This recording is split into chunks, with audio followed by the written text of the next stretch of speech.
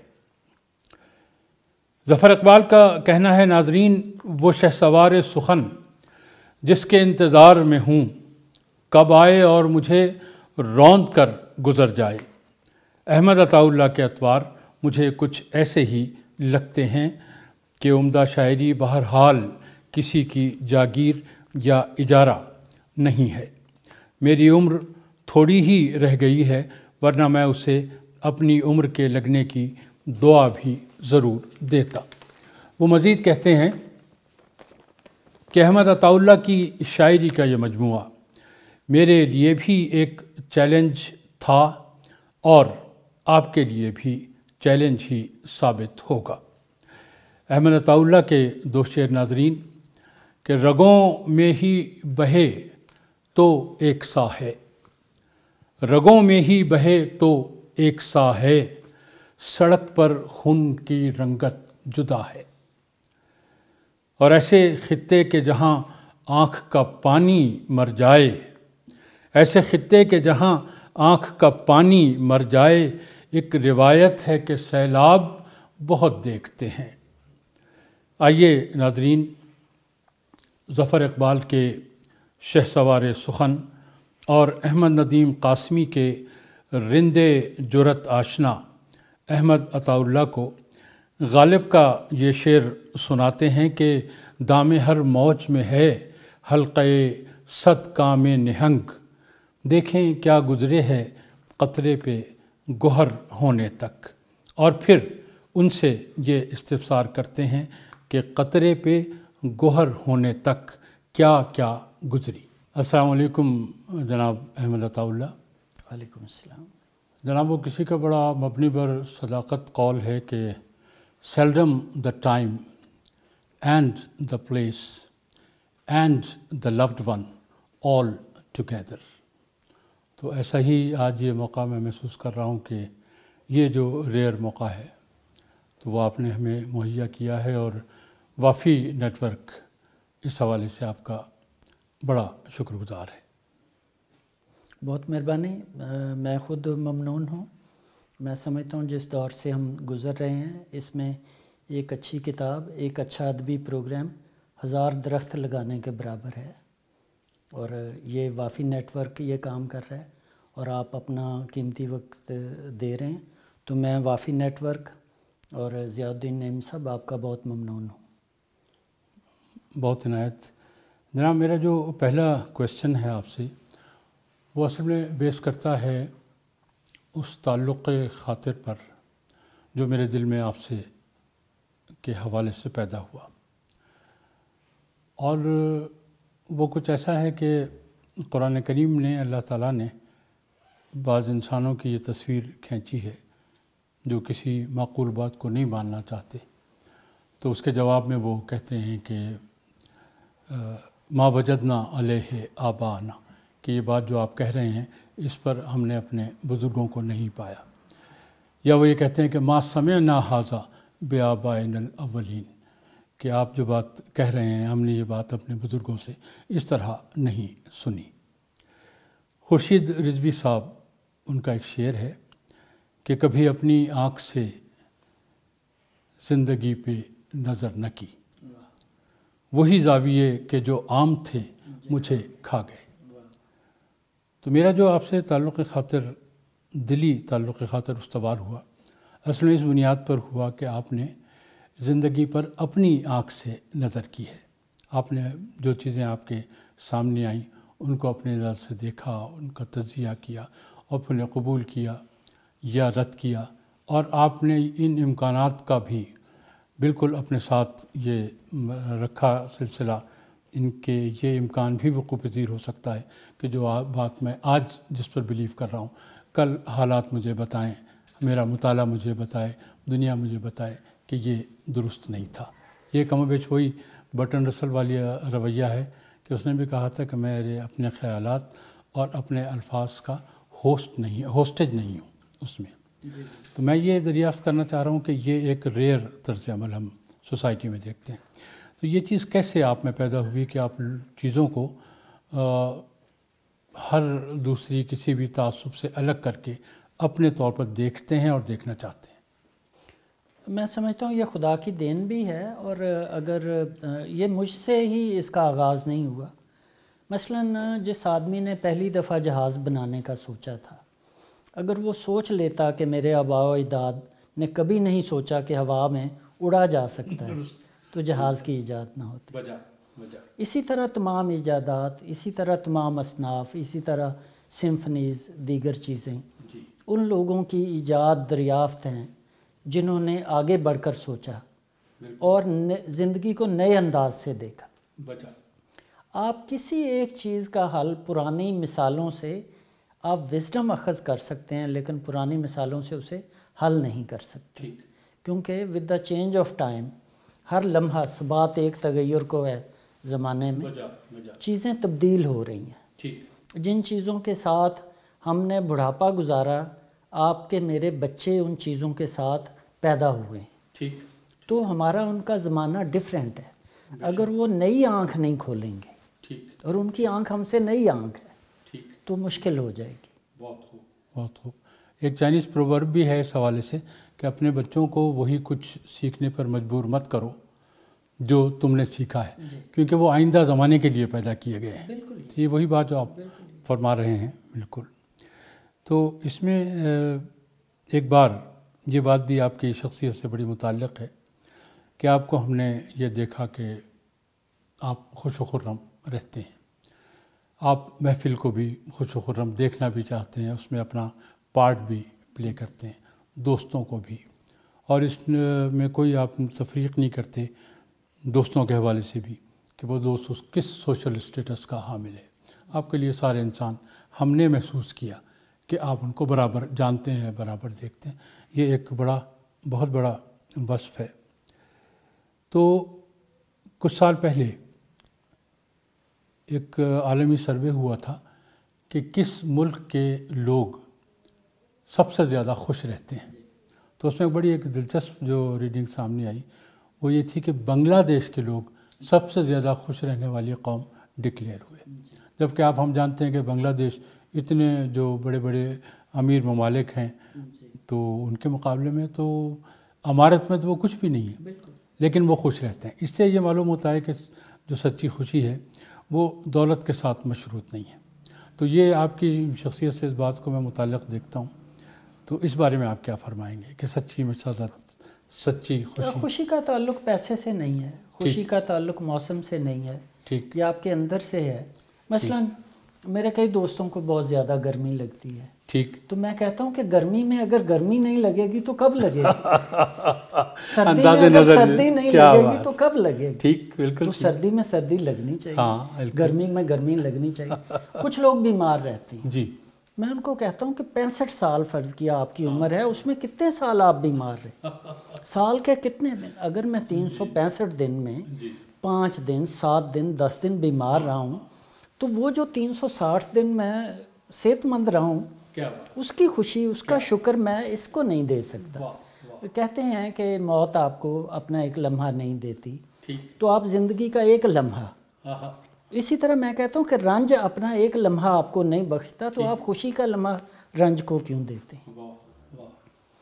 تو اپنے وقت کے حساب سے، خوشی کے لحاظ سے. اور میں اس کو نہیں سمجھتا کہ فرق، مثلاً فرض کیا اگر 10 لاکھ روپے سے خوشی یا 10 لاکھ سے کسی کا مرتبہ بن سکتا ہے، اس کا مطلب ہے وہ ابھی آپ کی جیب میں ہیں تو آپ معتبر ہیں، وہ تھوڑی دیر میں میری جیب میں آ جائیں تو ہم کہاں ہیں؟ انسان کہاں ہے؟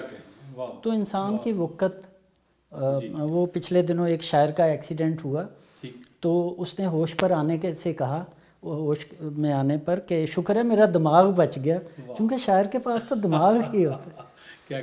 تو ہمارے پاس خدا کی دی ہوئی بہت ساری چیزوں میں سے اتنی چیزیں ہیں کہ جن پر فخر کیا جا سکتا ہے، جس میں کم از کم یہ دنیاوی مرتبے اور پیسہ کہیں نہیں. اچھا، پچھلے دنوں ہمیں یہ اعزاز حاصل ہوا کہ ہم آپ کے پاس بطور مہمان گئے. مستقیم نوشاہی بھی صاحب تھے، منیر انور بھی تھے، اور ہمارے دوست اظہر ادیب بھی تھے. تو سفر کے دوران بھی آپ کا یہ جو خوشگوار مزاج ہے تو اس سے ہم لطف اٹھاتے رہے. تو دریا کے کنارے ہم لوگ قریب تھے، بیٹھے تھے، تو آپ مائل کر رہے تھے مجھے اور اظہر ادیب صاحب کو کہ ہم کیوں نہیں دریا میں چھلانگ لگا دیتے یا اس کا مزے کیوں نہیں لیتے. تو اظہر ادیب صاحب نے پوچھا کہ یار وہ گھر سے لڑکے تو نہیں آئے ہم جو تم یہ آپ چاہ رہے ہیں کہ ہم اس میں کود جائیں. تو آپ نے کہا کہ میں ابھی جو یہاں کے لوکل ٹیلی فون ہے اس سے آپ کے گھر بات کرا دیتا ہوں. تو پھر انہوں نے کہا کہ آخر آپ کو اس بات پہ کیوں اصرار ہے کہ ہم یہ رسک لیں. تو آپ نے کہا تھا کہ میں دیکھ رہا ہوں کہ بہت دنوں سے کوئی ادبی خلا وجود میں نہیں آیا، تو میں اصل میں اس عظیم مقصد کے لیے تو آپ کو اس عظیم کارنامے پر گویا آگے بڑھا رہا ہوں، توجہ دلا رہا ہوں. تو یہ تھرو آؤٹ آپ کا ایک مزاج رہا وہاں.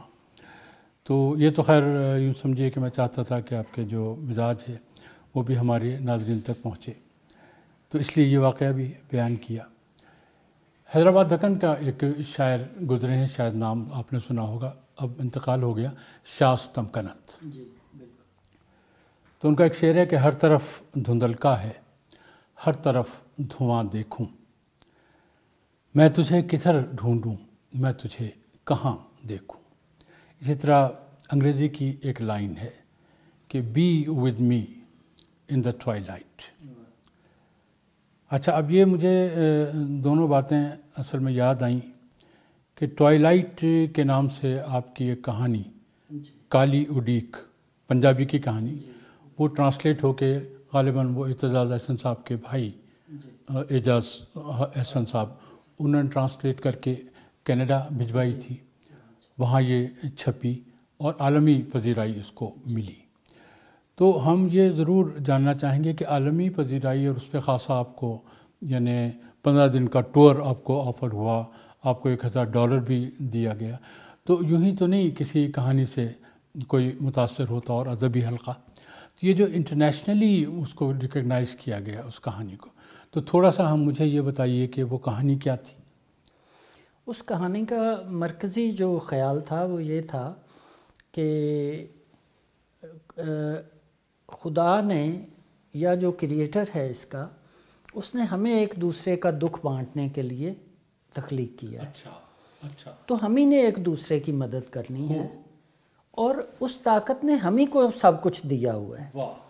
تو کالی اڈیک کا مطلب ہے کہ اگر ان میں سے کچھ لوگ خدا کا اس طرح انتظار کر رہے تھے کہ خدا خود آئے گا اور مدد کرے گا، تو اس نے نہیں آنا، ہم نے ایک دوسرے کی مدد کرنی ہے.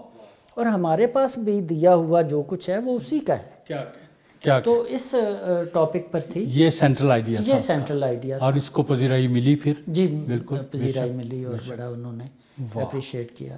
کیا بات. اچھا، اس موقع پہ میں آپ سے گزارش کروں گا کہ چونکہ آپ کی شاعری بھی ہم نے ریکارڈ کرنی ہے، سننی بھی ہے، تو اپنی غزل عطا فرما دیجیے. جی میں پیش کرتا ہوں یہ غزل. یہ میری غزل ہمیشہ کتاب سے ہے. اچھا. یک طرفہ محبت تھی جتانی بھی نہیں تھی. واہ. یک طرفہ محبت تھی جتانی بھی نہیں تھی، جا جا کے کتھا سب کو سنانی بھی نہیں تھی. واہ. پھر عطا. یک طرفہ محبت تھی جتانی بھی نہیں تھی، کیا کہنے، جا جا کے کتھا سب کو سنانی بھی نہیں تھی. میں ڈھونڈنے نکلا تھا بھرے شہر میں جس کو، میں ڈھونڈنے نکلا تھا بھرے شہر میں جس کو، اس کی تو کوئی خاص نشانی بھی نہیں تھی. بہت خوب. میں ڈھونڈنے نکلا تھا بھرے شہر میں جس کو، اس کی تو کوئی خاص نشانی بھی نہیں تھی. اوہام بھرے شہر میں دشوار تھا ملنا، اور ہم نے تو منت کوئی مانی بھی نہیں تھی. اوہام بھرے شہر میں دشوار تھا ملنا، اور ہم نے تو منت کوئی مانی بھی نہیں تھی. لوگوں میں تھی رائے جبھی تحفوں کی روایت، بہت اچھے.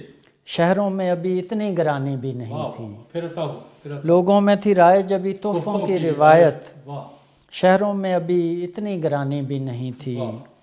چاہا تھا کہ لے جاؤں ہتھیلی پہ دل و جاں، چاہا تھا کہ لے جاؤں ہتھیلی پہ دل و جاں، یہ رسم کوئی اتنی پرانی بھی نہیں تھی. یہ رسم کوئی اتنی پرانی بھی نہیں تھی. چاہا تھا کہ لے جاؤں ہتھیلی پہ دل و جاں، یہ رسم کوئی اتنی پرانی بھی نہیں تھی، واہ واہ، پہنچا میں سرائے میں تو بجھتا تھا لاؤ، اچھا، پہنچا میں سرائے میں تو بجھتا تھا لاؤ، ہاں، اور پاس میرے کوئی کہانی بھی نہیں کیا تھی، بات ہے، بہت اچھا، اور پاس میرے کوئی کہانی کیا بھی گزشتے نہیں ہوئے تھی، عزیزان سے ریلیٹ کیا آپ نے کہانی کو، اس خاک کے ذرے میری پلکوں پہ جڑے تھے، واہ واہ، اس خاک کے ذرے میری پلکوں پہ جڑے تھے، وہ خاک جو میں نے ابھی چھانی بھی نہیں بہت تھی، اچھے بہت اچھے، اس خاک کے ذرے میری پلکوں پہ جڑے تھے، واہ، وہ خاک جو میں نے ابھی چھانی بھی نہیں تھی، وہ پہلی محبت تھی عطا پہلی محبت، ہائے، اور راس ہمیں دوسری آنی بھی آنی نہیں تھی، بہت اچھے بہت اچھے، وہ پہلی محبت تھی عطا عطا پہلی پہلی محبت، محبت، اور راس ہمیں دوسری آنی بھی نہیں کیا تھی، کہنے کیا کہنے، جا جا کے کتھا سب کو سنانی بھی بہت نہیں تھی۔ خوبصورت بہت خوبصورت۔ اچھا جناب، آپ تھرو آؤٹ لاہور میں رہے ہیں، پھر سروس کے لیے غالباً آپ ادھر آئے، تو ہم بھی شب گیسو کے اجالوں میں رہے ہیں، کیا کیجئے دن پھیر کے لائے نہیں جاتے، تو میں بھی لاہور میں رہا پڑھا میں نے، تو منی نیازی صاحب میری بھی پسندیدہ شعراء میں سے ہیں، تو ایک بات ان کی مجھے یاد ہے کہ ان کی بڑی مشہور نظم ہے کہ ہمیشہ دیر کر دیتا ہوں میں، تو سینٹ ہال میں مشاعرہ ہو رہا تھا، لڑکیاں لڑکے سب وہاں بیٹھے تھے، اچھا ایک تو یہ نظم بڑی خوب ہے، اور وہ جس انداز سے جس سحر ترازی سے وہ پڑھتے تھے، وہ پن ڈراپ سائلنس وہ اس وقت ہوتا تھا، تو ایسا ہی ایک موقع تھا تو اس میں وہ پڑھ رہے تھے، اور پن ڈراپ سائلنس جب انہوں نے آخری سینٹنس ادا کیا کہ ہمیشہ دیر کر دیتا ہوں میں، تو ایک آواز آئی بڑی دور سے زور سے کہ او یو لیزی مین، تو یہ دس از انفارگیٹیبل، کہ اس کے بعد جو قہقہ پڑا، یہ ایک ہوٹنگ میں جو ہے ایک بڑی خوبصورت سی چیز ہوتی ہے، تو منی نیازی صاحب آپ کے بھی بہت پسندیدہ شاعر ہیں، بڑے کمال کے شاعر ہیں، سمجھ میں نہیں آتا کہ کیسے وہ اتنی خوبصورت شاعری کر لیتے ہیں، تو ان کے بارے میں کچھ بتائیے، ملاقاتیں تو ظاہر ہے کہ رہی ہوں گی، آپ ملاقاتیں بہت رہی ہوں گی، اور میں جو ان کا قائل ہوں، ایک تو وہ بھی زندگی کو اپنے رنگ سے دیکھنے کے عادی تھے، اور اس کا اظہار ان کی شاعری میں بھی، میں سمجھتا ہوں اردو غزل کو جو ایکسٹینشن دی ہے فکری سطح پر، وہ منیر نیازی سے زیادہ کسی نے نہیں دی۔ غزل میں ایک وسعت تو ظفر اقبال لائے، ظفر اقبال لائے اس کی حیت میں، اور اس کے ساتھ آپ کو فرینک کرنے میں، یعنی اب آپ کو غزل سے ڈر نہیں لگتا، غزل سے جو پچھلی 3-4 نسلیں دوستی کا جو ہاتھ بڑھا ہے، یہ ظفر اقبال نے ہمت دی، لیکن فکری سطح پر غزل کو جتنی وسعت منیر نیازی نے دی ہے، میرا نہیں خیال کہ روایت کی غزل، اس کے بعد غیر روایتی غزل، پھر جدید غزل، اس کو ایکسٹینڈ کیا ہے منیر نے، اور وہ اثرات غیر محسوس طریقے سے نظر آ رہے ہیں، بہت زیادہ ہمیں سامنے نہیں نظر آتے، لیکن وہ غزل کے خمیر میں میرا خیال ہے کہ وہ خیالات موجود ہیں، اور کوئی دوسرا منیر نیازی بھی ہم کو دور دور تک نہیں دکھائی دے رہا، بالکل، وہ ان کا سٹائل، وہ ان کا انداز جو تھا وہ انہی میں رہ گیا، بالکل، ایک شام سی کر رکھنا کاجل کے اندھے کرشمے سے، تو کیا خوبصورت ان کی یہ غزل بھی ہے۔ اچھا، آپ نے جو شاعری اس کے بارے میں ہم نے پڑھا سنا کہ بی اے میں جا کے کہیں شروع کی، اور وہ بھی ایک طرح سے جو پوری واردات ہے وہ یوں لگتا ہے کہ وہ اچانک آپ پر وارد ہوئی، آپ عباس ثابت صاحب سے ملے، اور اس کے بعد جا کے آپ نے اکٹھی 4 غزلیں کہتی، اور یہ بھی آپ کا افتخار ہے، اور غالباً کوئی آپ کا سیکنڈ نہیں ہے اس سلسلے میں، کہ آپ کے محض 8 غزلیں ٹوٹل تھیں، سرمایہ جو شعر ہے یا سرمایہ غزل، وہ 8 غزلوں پر مشتمل تھا، اور آپ فنون میں چھپ گئے تھے، تو یہ بات کچھ سمجھ میں نہیں آتی، مطلب یہ کہ ٹھیک ہے آپ نے شاعری تو بی اے میں شروع کی، وہ غزلیں بھی ہم یقیناً مانتے ہیں کہ اکٹھی ہو گئیں 4، لیکن افرال کچھ بیس تو ہوتا ہے نا، تو آپ کو کیا شاعری سے، شعر سے، شاعروں کو پڑھنے سے ابتدا سے رغبت رہی ہوگی؟ کچھ تو آپ نے ایم اے بھی وہ لٹریچر میں کیا، اور شاید وہ ایم اے اردو کرنے کا جو مقصد ہے یا مطلب اس طرف جو آپ کی امنگ جاگی کہ آپ اردو میں ایم اے کریں تو آپ کا ٹیسٹ ہوگا ایک پیچھے. جی بالکل. تو اس کی وجہ سے شاعری کا کوئی بیس تو ہوگا نا؟ ہاں میں اس میں عرض کرتا ہوں، اور میں جہاں جہاں میں نوکری کے حوالے سے رہا ہوں میں دوستوں کو بتاتا بھی رہا ہوں، بزم ادب جو ہے جو اسکولوں میں تھی اور کالجز میں خاص طور پر تھی، یہ ہمارے ادب کی بنیاد تھی. میرا خیال ہے کہ جو اگر بہت زیادہ میں ایگزیجریٹ نہیں کر رہا تو 70-80% شعراء وہ ہوں گے جو اپنے اپنے اسکول کالج کی بزم ادب میں کسی کے شعر سنتے تھے، بیت بازی میں حصہ لیتے تھے، شعراء کو سنتے تھے، دیکھتے تھے. بالکل صحیح فرما رہے ہیں، بالکل صحیح فرما رہے ہیں. تو وہ روایت اگر اب بھی وہ زندہ کی جائے، جو نہیں ہے ابھی، نہیں ہے بہت سارے کالجز یونیورسٹیز میں نہیں ہے، وہ ہونی چاہیے. اس سے ایک تہذیب بھی آتی تھی. علاوہ اس کے کہ لوگ شعر کی طرف مائل ہوتے تھے، نثر لکھنے لگتے تھے، تہذیب بھی آتی تھی، بات کرنے کا سلیقہ آتا تھا. تقریر و تحریر میں برمحل شعر کہنا لگانا وہ بڑا وہ آتا تھا. تو میری تربیت شاید وہیں سے ہوئی تھی، جس میں میں تھوڑی بہت پیروڈی بھی مختلف شعراء کی کر لیا کرتا تھا. اور آپ تو بہت شاندار ڈیبیٹر رہے اس شاعری سے پہلے. غالباً آپ سے گفتگو ہو رہی تھی، آپ نے بتایا کہ اتنے اچھے ڈیبیٹر تھے کہ لوگ آپ کو سننا پسند کرتے تھے، سننے کے لیے آتے تھے. پنجابی میں بھی آپ ڈیبیٹ کرتا تھا اور اردو میں بھی. ایون رسال پور میں کیڈٹ کالج والوں نے مجھے کال کر کے کہا کہ ہم آپ کے کچھ کلپس اپنے کیڈٹس کی تربیت کے لیے رکھ رہے ہیں، ان کو سمجھانے دکھانے کے لیے کہ اس طرح ایکسٹمپری بولتے ہیں، اس طرح لائیولی بولتے ہیں. میں بے شک اس کے میں پریپریشن کرتا تھا، لیکن میرا سٹائل ایسا تھا کہ جس میں بالکل ایبرپٹ لگتا تھا کہ ابھی یہ خیال ذہن میں آئے. اچھا، جو پریپریشن ہے اس کے حوالے سے مجھے یاد آیا کہ یہ جو بہت بڑے بڑے عالم ہیں، عالم سے مراد کسی بھی مسلک کے، اس سے ہمارا اس گفتگو میں کوئی تعلق نہیں ہے، جو بہت اچھی تقریر کرتے ہیں، تو ان کے بارے میں پریپریشن کے حوالے سے میں نے سنا کہ وہ پریپریشن کرتے ہیں باقاعدہ. اور خاص طور پہ ایک صاحب جو طالب جوہری صاحب ہیں، تو کچھ ان سے تعلق ایک حوالے سے تھا، تو اور بھی ہوں گے ایسے. تو ان کے بارے میں بھی اور دوسروں کے بارے میں بھی کہ باقاعدہ انہوں نے ایسا کمرہ بنایا ہوا تھا کہ جس میں شیشے فٹ تھے، اور وہ کوئی بھی تقریر کرنے سے پہلے باقاعدہ اس میں پوری پریکٹس کر کے.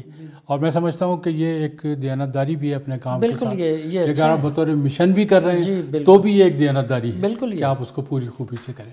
اور یہ بات آپ نے جو فرمائی، بڑی خوبصورت بات آپ نے کی کہ بلا شبہ میں پریپریشن کرتا تھا، لیکن وہ پریپریشن ایسی ہوتی تھی کہ جب میں بولتا تھا تو بالکل ایبرپٹ اور فی البدیہہ لگتی تھی.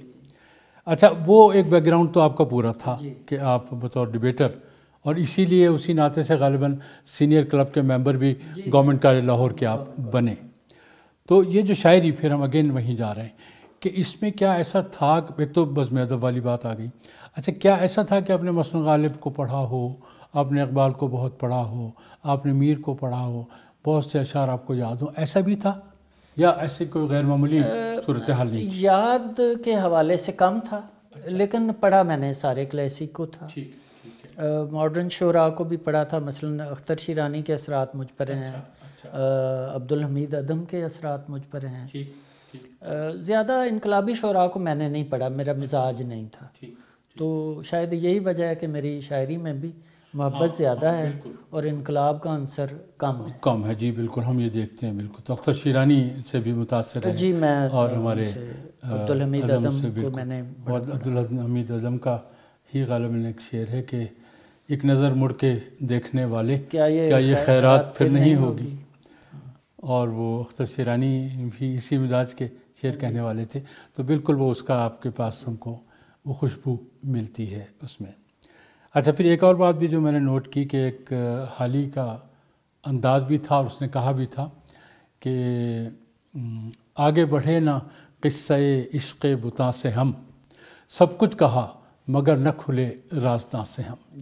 تو آپ کی شاعری میں نے دیکھا کہ آپ کھل جاتے ہیں رازداں سے.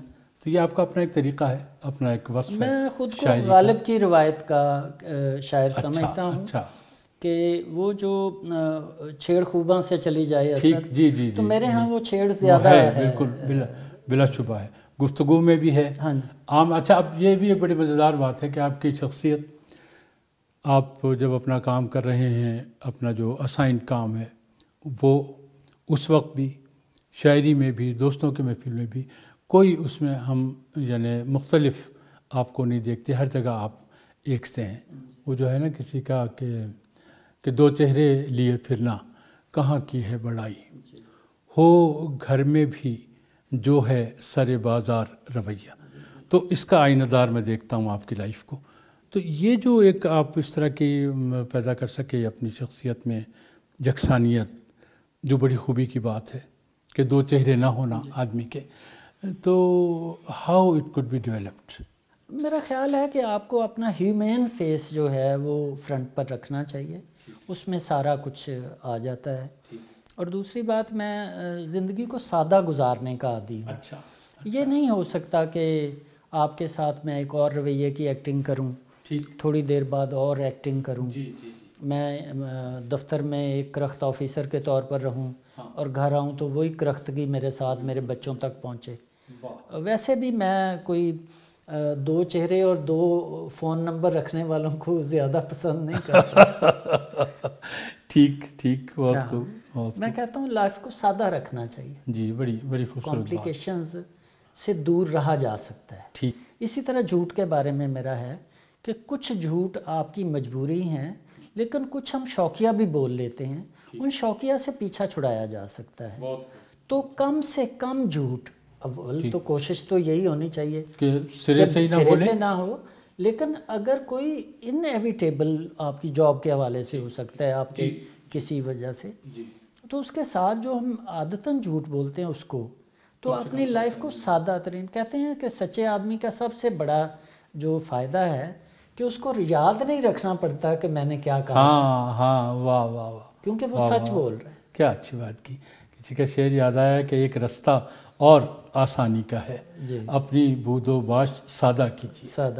تو اچھا، آپ نے بڑے گہرے مضامین بھی باندھے، جب آپ کا شعر پڑھتے ہیں تو ایک دم کوئی ریفرنس ذہن پہ اسٹرائک کرتا ہے۔ مثلا میں نے آپ کا ایک شعر دیکھا تو مجھے سورہ والعصر یاد آ گئی کہ والعصر ان الانسان لفی خسر۔ اب یہاں تک تو یہ سب کو عام طور پہ یاد ہے کہ انسان خسارے میں رہے گا۔ آگے جو خسارے میں نہ رہنے والے کی گویا وضاحت کی گئی ہے، وہ کی گئی ہے کہ الا الذین آمنوا وعملوا الصالحات۔ یہاں سے دوسروں کے بارے میں سوچنا شروع ہو جاتا ہے۔ تو آپ نے ایک بڑا عظیم شعر، میں تو اس کو قرار دیتا ہوں کہ یہ سوچتا بس اپنے ہی بارے میں رہے گا، انسان ہمیشہ ہی خسارے میں رہے گا۔ تو اب یہ آپ کے بہت بڑا وسیع المطالعہ ہونے کی بھی مجھے دلیل ملتی ہے اس سے، اور اگین وہ کہ آپ اپنی نظر سے دیکھتے ہیں اور جو کچھ نتائج ہیں وہ اخذ کرتے ہیں آپ۔ تو یہ جو غزل ہے یہ کہیں قریب ہے کہ آپ یہ سنا دیں ہمیں۔ اگر یہ سوچتا بس اپنے ہی بارے میں رہے گا، انسان ہمیشہ ہی خسارے میں رہے گا۔ کیا بات۔ یہ سوچتا بس اپنے ہی بارے میں رہے گا، انسان ہمیشہ ہی خسارے میں رہے گا۔ روپوش میں ہو جاؤں گا بستی سے کسی روز، روپوش میں ہو جاؤں گا بستی سے کسی روز، پھر تذکرہ کیا کیا میرے بارے میں رہے گا، بہت اچھی۔ پھر تذکرہ کیا کیا میرے بارے میں رہے گا، بستی سے کسی روز، پھر تذکرہ کیا کیا میرے بارے میں رہے گا، بس جائیں گے ہم لوگ کسی اور کنارے، بس جائیں گے ہم لوگ کسی اور کنارے، اور دھیان کسی اور کنارے میں رہے گا۔ کیا بات، بس جائیں گے ہم لوگ کسی اور کنارے، اور دھیان کسی اور کنارے میں رہے گا۔ یہ سوچتا بس اپنے ہی بارے میں رہے گا، انسان ہمیشہ ہی خسارے میں رہے گا۔ جناب، ہم آپ کے جب مہمان تھے تو 2 بار اتفاق ہوا، if I am not forgetting، ناشتے کے لیے ہم آپ کے پاس گئے تھے۔ ایک تو اس ناشتے کا تذکرہ کرنا میرے لیے بڑا یوں سمجھیے کہ روح افروز ہے اس وقت بھی، کہ جتنا عمدہ، جتنے لوازمات کے ساتھ وہ ناشتہ آپ نے پیش کیا کہ سارے ہی آئٹمز اس میں تھے، بڑا لطف آیا اس کا آج بھی وہ یاد کر کے۔ پھر آپ کا جو والہانہ انداز ہے، کتاب کا نام بھی والہانہ ہے، مدارات کا، دوستوں سے ملنے کا، وہ بھی ناقابل فراموش ہے۔ تو اسی حوالے سے ایک اور بات یاد ہے کہ نیچرلی ہم آپ کے گھر گئے تھے، گھر آپ نے نیا بنایا ہوا ہے، بڑی اچھی وہ اس کی لوکیشن ہے، دریا بہہ رہا ہے ساتھ، تو اس میں سب کچھ جو ہے، ظاہر ہے کہ جب ایک گھر نیا بنایا جاتا ہے تو سب کچھ نیا ہوتا ہے وہاں۔ تو وہاں مجھے اپنا ایک شعر یاد آیا کہ جدید طرز میں ہر شے کو ڈھالنے والے، کہیں تو بیتے زمانوں کی باس رہنے دیں۔ اور اس کی ایک وجہ تھی کہ وہاں سب کچھ نیا تھا، لیکن جو بیرونی دروازہ آپ نے وہ وہاں نصب کیا تھا وہ کسی بہت ہی قدیم اور پرانے زمانے کا تھا۔ تو یہ میں پوچھنا چاہ رہا ہوں کہ یہ جو بیتے زبانوں کی باس سے آپ کو یوں سمجھیے کہ بڑا واضح طور پر مجھے اٹیچمنٹ آپ کی نظر آئی، تو تھوڑا سا کچھ اس کے بارے میں بتائیں گے؟ اس میں وہ بنیادی رویہ جو مجھ میں بھی ہے اور میرا خیال ہے شاید سب میں ہونا چاہیے، وہ یہ ہے کہ ہم تک جو چیز بھی پہنچتی ہے، جو چیز پہنچی ہے، آپ اسے سچائی کہہ لیں، اس کو دین کہہ لیں، اس کو جمہوریت کہہ لیں، اس کو اچھائی کہہ لیں، وہ روایت سے جڑی ہوئی پہنچتی ہے اور اس کے پیچھے بڑی قربانی ہوتی ہے۔